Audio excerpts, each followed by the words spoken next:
ناظرین، آج ہم آپ کو ایک بولنے والی بکری اور بدکار عورت کا واقعہ سنائیں گے، لہٰذا آپ سے گزارش ہے کہ ہماری یہ ویڈیو اینڈ تک ضرور دیکھیے گا۔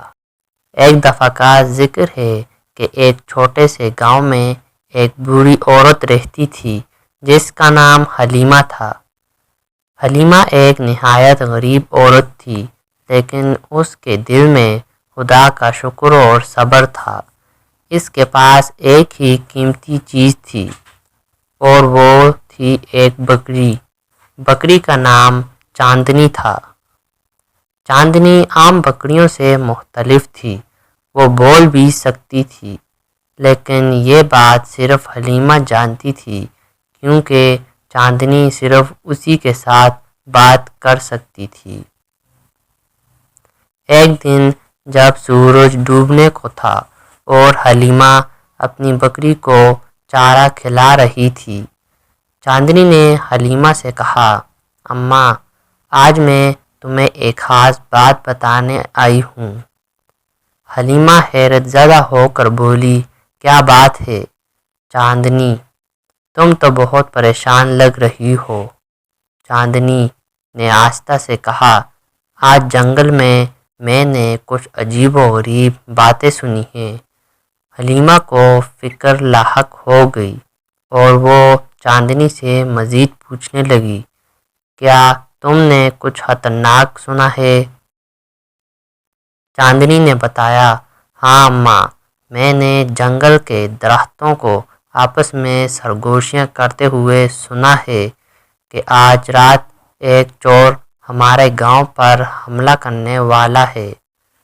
وہ سب کے گھروں کو لوٹے گا اور ہمارے جانوروں کو بھی نقصان پہنچائے گا۔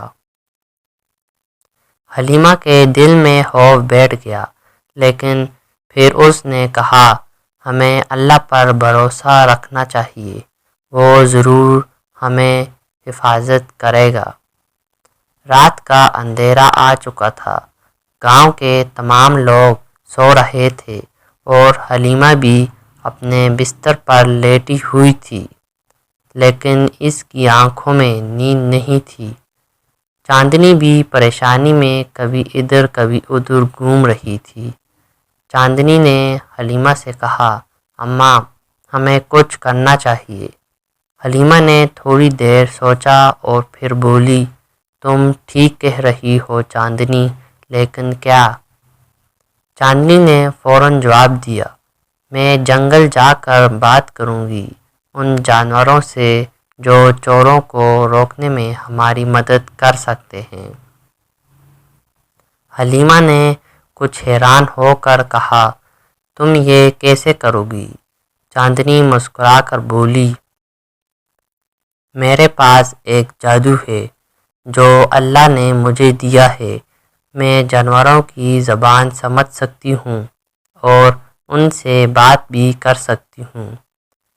چاندنی فوراً جنگل کی طرف بھاگی اور تمام جانوروں کو جمع کیا، شیر، بندر، ہاتھی اور پرندے۔ اس نے انہیں ساری بات بتائی کہ کیسے چور گاؤں پر حملہ کرنے والا ہے۔ شیر نے گرجتے ہوئے کہا، ہم چور کو سبق سکھائیں گے، اور تمام جانوروں نے حلیمہ کے گھر کی حفاظت کے لیے منصوبہ بنا دیا۔ رات کے درمیانی پہر جب سب لوگ گہری نیند میں تھے، چور گاؤں میں داخل ہو گئے۔ وہ ایک ایک کر کے گھروں میں چوری کرنے لگے، لیکن جب وہ حلیمہ کے گھر کے قریب پہنچا تو اچانک شیر نے ایک زوردار دہاڑ ماری۔ چور خوفزدہ ہو کر رک گیا۔ اسی لمحے چاندنی نے اپنے دوستوں کے ساتھ مل کر چور کو گھیرا اور ہاتھی نے اپنے بڑے کانوں سے اسے پٹخ دیا۔ چور گھبرا کر بھاگنے لگا اور جانوروں نے اس کا پیچھا کیا، یہاں تک کہ وہ گاؤں چھوڑ کر بھاگ گیا۔ صبح ہوتے ہی گاؤں والوں جمع ہوئے اور حیرانی سے پوچھنے لگے، یہ کیا ہوا؟ رات کو ہمیں عجیب آوازیں سنائی دیں۔ حلیمہ مسکراتے ہوئے چاندنی کی طرف دیکھنے لگی۔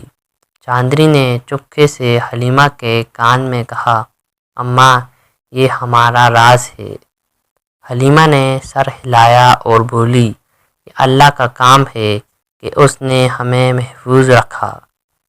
یوں حلیمہ اور چاندنی نے اپنی عقل مندی اور اللہ پر بھروسے سے اپنے گاؤں کو چوروں سے بچا لیا۔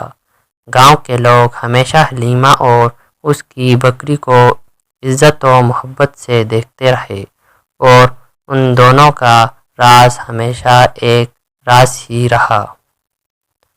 یہ کہانی ہمیں یہ سبق دیتی ہے کہ صبر، حکمت اور اللہ پر بھروسہ ہمیں ہر مشکل سے نکال سکتا ہے۔